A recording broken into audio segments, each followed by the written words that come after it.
Like, you're a rare breed in my mind. Like, I don't know how many other people are like, oh I respect my parents for spanking me, right? It's unusual. I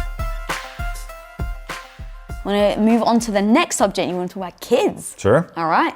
So me and you always thought we were going to have kids when we got married. I actually wanted 4. I think you wanted 2.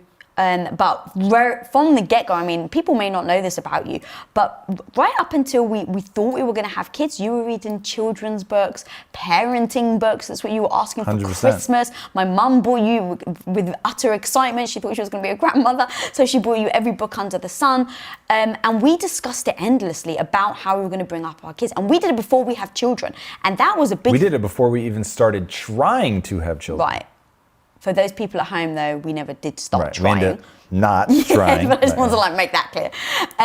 But right, that's exactly it. Before we even started to think about actually starting it, we discussed everything. How we were going to discipline our kids. What religion were we going to bring them up in? What was important to me growing up? What was important to you? And there were things that we actually had collisions on. The one that comes to my mind was discipline and spanking. Yeah. So if you want to talk about that and then... Well, I mean, I will speak for myself. I was so rebellious, and I've always had such a problem with authority that I would just push and push and push until I got spanked, and then I would stop. Now, when I say it did not traumatize me, I don't have any bad feelings. I always knew my mom loved me. And I remember... At 13 years old, my friend Justin Angove comes into school one day and he was all excited. He's like, my mom tried to slap me and I blocked her and she burst into tears. She's never gonna slap me again. And I was like, that's genius. I've never thought, like, I'm bigger than my mom now. I've never thought to block her. This is so smart. The next time she tries to slap me, I'm gonna karate kid the shit out of her and I'm gonna block it. And that's just gonna end it. And she's gonna know who's boss from then on. And so, it couldn't have been very long. The next day, probably, I remember standing at the front door. I'm pushing and pushing and pushing. I don't remember what she wanted me to do. And escalate, and then finally she goes to slap me. Boom, I block it. And you can't imagine how good I feel. I am elated. And she goes to slap me with the other hand. Boom, and I block that too. And I was like, oh, like she knows what is up now. And then pow, she got me with the third one. And in the moment, like right then and there, I was like, mad respect. I see you, Bill, you. Like, nothing but my mom is not going to back down. My mom loves me, wants good things for me. She's going to keep my ass on the straight and narrow. Just that fucking simple. I never got in trouble. I didn't drink, didn't do drugs. Like, I was just in line. I fucking am so grateful for that. Like, I'm so grateful for my mom and the way that she raised me. My mom didn't take shit, but she loved me to fucking death, and she wasn't abusive. And so to me, there is such a clear line between keeping someone in line and being abusive. Like, they are a spectrum for sure, and I get it. Some people can spill. My mom never did. Always, like, she never hurt me or injured me or anything like that, but she got my attention.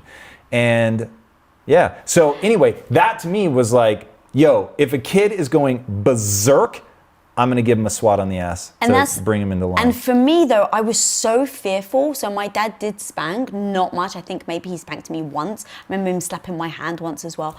And it broke my heart. Like, broke my heart. And I think it would have been the same for my sister. And I had a certain amount of fear. I know my dad loved me, and so, but I was definitely like, oh, don't get him mad. And he only did it once. But that's the point. Right. But I had the fear. And so my thinking is, I don't want to put fear in my kids in their conscience like that, that's just, I don't want to do that to them. But you have such a wonderful story that you come from the other perspective. So even like we had spoken about, well, do we spank them? Do we not? I said to you that I would have probably slapped their hand, but I couldn't do anything else. But if you felt strongly that you felt like if someone was out of control or our child was out of control and you needed or wanted to spank them, I would absolutely, like putting myself in that situation right now, I would absolutely respect you, because if that's something that you feel like you need to do, but I would say to you, hey, we have to be careful on what type of child you spank and how they react to it, because like you're a rare breed in my mind. Like I don't know how many other people are like, oh I respect my parents for spanking me. Right? It's unusual. So I would have worried that if you ended up spanking our child who maybe was super soft, and you even said, right, your sister would have felt the same way. So so as you can see, guys at home, like this is something that we talk about and we're going to go back and forward with, but it's important to discuss, because if when we have a kid, all of a sudden you spank and we haven't spoken about it, like would I have been horrified? Would I have had like lashed out at you, and now that child sees the fact that me and you don't agree on the punishment? Like talk about mixed messages to children. And that's one thing that we spoke about as well, is if we ever disagree, never do it in front of the kids, because we always have to be united. But the spanking thing was just one thing. And then also the religious thing. We come from different perspectives, not necessarily perspectives, but different belief systems. And I was brought up Greek Orthodox, and that was really important to me, that our kids were christened Greek Orthodox and that they learn Greek. And so you seem to be okay with, coming on board with the culture.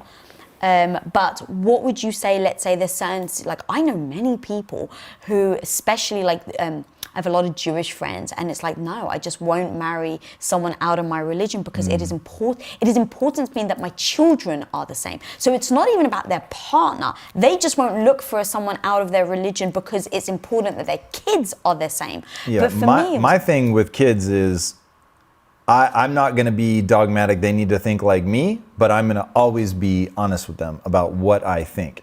My thing was, you were always super reasonable. You weren't dogmatic. You weren't, like ultra fundamental or anything. So there was no like, you saw beauty in a lot of it, and you saw beauty in the ritual and things. And I was like, yeah, I respect all that. Like, getting the kids christened and stuff, sure, if that makes you happy, like I don't think it has any sort of ill effects. You never asked me to lie, so it's like, yeah, you be honest, you do you. I'm not gonna make fun of you or what you believed at the time. I'm like, hey, this is what your mom thinks, this is what I think, and follow your thing. I don't really care. It's like, I want people to think for themselves. I want them to make their own decisions. I want them to chase beauty and poetry where they see it. And if they see beauty and poetry in the Bible, then go for it. But you said a really big key thing there is we respected each other. So you got christened. I don't know how many people know this, but being Greek Orthodox, I'd always dreamt about getting married in a Greek church and having that very traditional wedding. And I remember when you proposed and we were talking about it, and I was like, hey, look, it's very important to me to get married in a Greek church.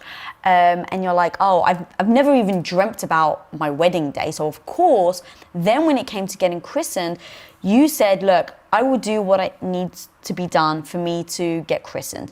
You went, like, I was going to say religiously, pun intended, to sit with a bishop once a week, twice a week for weeks on end, to have classes in order to pass and have him accept you into the religion, and then he christened you. And you went in and you were like, look, if I'm going to do it, there was no resentment in you. You were like, you realized this was a gift. I think I was thanking you profusely, which is important, versus expectation. I didn't expect you to do it. And then you were so into it, and you're like, yeah, I'm going to do it. Like, if I'm going to do it, I'm going to do it. And you went in with a stack of books and you were asking questions about religion and things like that. But at the end, I remember you saying to me, I hope you know this doesn't mean that I believe in God now. And please don't ever ask me to convert emotionally. Like, I will do it for you so that we can get married in a church, but it's very different. And if your dad ever asks me, because that was a big thing, I was like, oh my God, I don't want my dad to know you don't believe in God. And you were just like, look, if your dad ever asks me, I'm not going to lie to him. And I remember you saying that, I was like, oh my God, what if I hope he never asks. I hope he never asks. I was. But in that moment, I had to stop and say, Lisa, this isn't just about you. He's willing to meet you in the middle. Like, he's willing to do all this stuff because I've said it's important. Like, what he's doing for you is beautiful. And the fact that I can't now meet you in the middle and say, yes, you still should be who you truly are. And for me to ask you to be anything else, I don't think would have been fair as a partner to do to you. You weren't asking me to not have a religious wedding. So why on earth would I ask you to convert your beliefs? 100%.